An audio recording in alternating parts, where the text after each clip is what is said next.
Lá em 2016, a Netflix lançou Stranger Things, uma ficção científica com uma pitadinha de terror. A série virou um sucesso da noite pro dia e a Netflix foi abrindo o bolso para renovar para novas temporadas. Gente, será que não deu? Assim, tá meio desconfortável.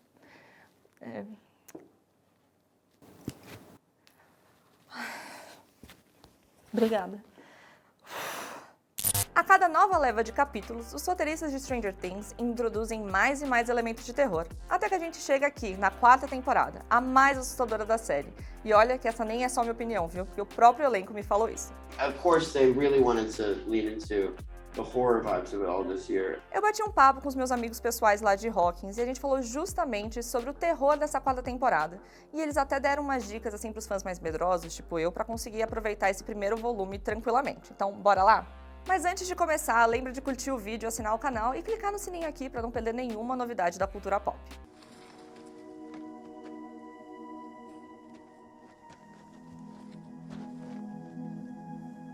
Na primeira temporada, Stranger Things era uma série bem inocente, que colocava várias crianças numa situação meio desgraçada, né? Mas estava cheia de momentos fofos. Mas toda criança tem o péssimo hábito de crescer, então não demorou muito para os atores virarem marmanjos. O Finn Wolfhard explicou pra gente como a passagem de tempo afetou o tom da série. Each season, it seems like you guys dive deeper into the horror aspect of the show. How do you see this evolution? I think it's because as the audience gets older and more mature, so does the cast, and so does kind of the writing, and so it kind of, just evolves into more dark territory. Para entender essa evolução da série, a gente tem que lembrar do histórico de terror em Stranger Things. A série não era uma adaptação de nenhum livro famoso, nem um remake de outro título conhecido. Mesmo assim, tinha algo de muito, muito familiar ali. Isso porque a história é um grande bolo de referências nostálgicas dos anos 80. Enquanto muitas delas vinham de filmes leves, como Conta Comigo ou ET, o que não faltava mesmo eram inspirações do terror. Por exemplo, o Demogorgon, um grande vilão da primeira temporada, parece muito com o xenomorfo de Alien. Enquanto isso, a dificuldade da Eleven de controlar seus poderes foi baseada no clássico Carrie a Estranha.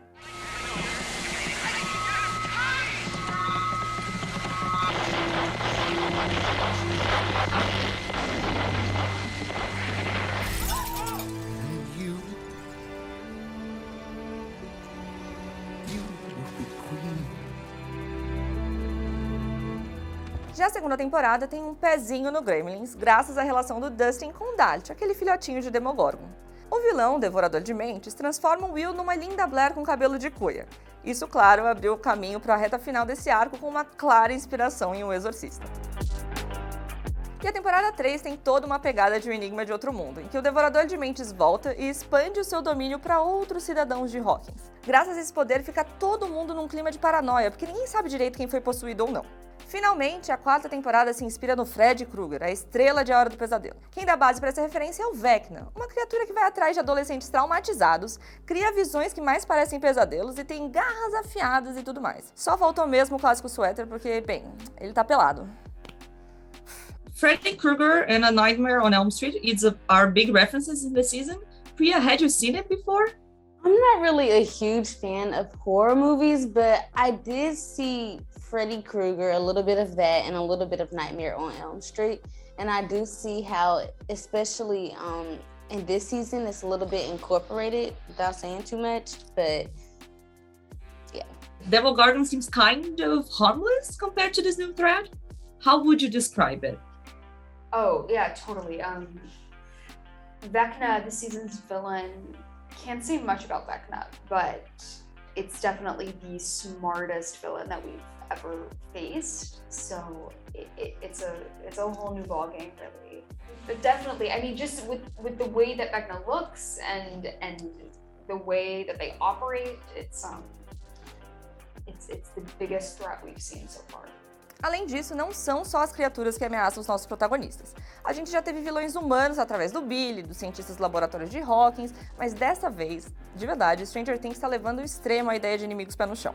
A série introduziu um grupo de atletas que achavam que Dungeons and Dragons é um instrumento satânico, e além disso reforçou as novas ameaças do governo. Eles que sempre levam as tretas conspiratórias que a gente tanto curte em Stranger Things até as últimas consequências. This time you guys specifically dealt with more realistic terrors, like there was this very frightening gunfire scene. How was it for you to leave the monsters behind for a little bit? again, just kind of going on the maturity of it. It was like the first time that we'd had anything like that. There was this scene at some point in a desert where I remember we were all like, wait a minute, have we ever like actually like done anything like this before? I was like, wow, this feels pretty mature. But yeah, it was also great to film. I mean, there's this you know, gunfire sequence, which was, you know, the first time we did it was like, you know, it's all in one shot, I think. So it's it was kind of like everything you see was like, you know, what's going on. It was very easy to act to. Mesmo assim, a série continua arrasando na coisa de diluir os elementos mais assustadores com momentos leves, guiados pela amizade de figuras muito carismáticas. O elenco também falou pra gente, como vocês vão ver agora, como alguns dos personagens servem de alívio cômico, que é o caso do Argyle, interpretado pelo Eduardo Franco. You got on the show in the scariest season yet, and Argyle is someone who has no clue what's going on. So how is it for you to play like this kind of comic relief, but in this sort of chaos scenario? Oh, it's so awesome. I don't know how to explain it. Like all I can say is like I hope that Argyle does sort of bring like an escape to you as you watch the show. That you know, from all the madness, all like you said, all the chaos and all the drama and all that stuff. I hope like Argyle does sort of, you know, allow you to like, okay, like refresh your mind from like, okay, that was like, I just saw something insane right now, and now it's like this. Now this buffoon, this now this bozo saying something, you know, stupid, and so like now you can laugh. Yeah. Each season seems you guys dive deeper into the horror aspect of the show. How do you see this evolution? Oh man, well, it's just, I think what they do really well is they just they amplify what we've seen over the past couple of years so well. I mean, it's for sure one of the scariest seasons that I think it's the scariest season we've had, but it's also one of the funniest seasons that we've had. Aliás, o Eduardo é um ótimo exemplo de quem ama terror, mas mesmo assim fica apavorado quando vê um filme do gênero. É bem possível que Stranger Things tenha fãs que passam por esse mesmo problema, e que talvez estejam sofrendo um pouco com a escalada de terror nessa temporada. Mas pode relaxar, porque os meus amigos pessoais, eles deram uma dica muito simples e muito boa de como enfrentar esse medo. É só assistir a série de luz acesa. Can I watch it by myself, or maybe should I get someone over to hold With my the hand? lights on. Yeah, with the lights on. Okay. Yeah, Watch lights it on. watch it at like maybe like 8 in the morning, you know, so you have the rest of the day. Like I do that sometimes when I want to watch a scary movie, like Exorcist. I'll watch it at like 8 in the morning, you know. So then I'm like, I have the rest of the day, and then I'll process this. Yeah, no, and then like by the time I go to sleep, I'll like I forgot that, you know, I watched that. Texas Chainsaw Massacre, same thing, you know. Yeah, so with Stranger Things 4, we're gonna want you to forget it. You know what they say about Stranger Things? Watch it at 8 in the morning so you can forget about it. 8 in the morning so you can fucking just forget about it. But you guys are fans of horror films? Yeah. So let me say, I struggle to watch them. You struggle? Yeah, I do. Yeah, like real scary films, because you know it's kind of amazing that film can like make you feel, you know, it puts you in a state, and it's like that's really cool. Like you can be like terrified, but without being a safe space. When I worked at a movie theater, it was 2011, and Insidious had come out, and I remember that was like the talk of the town when it first came out.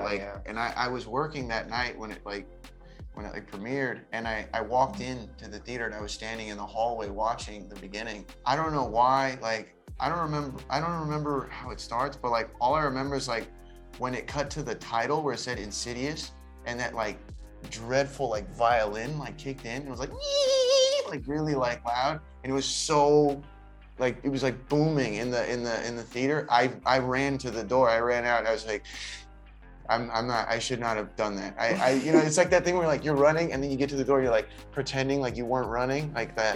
Yeah. It like it freaked me out. I was like, I gotta go.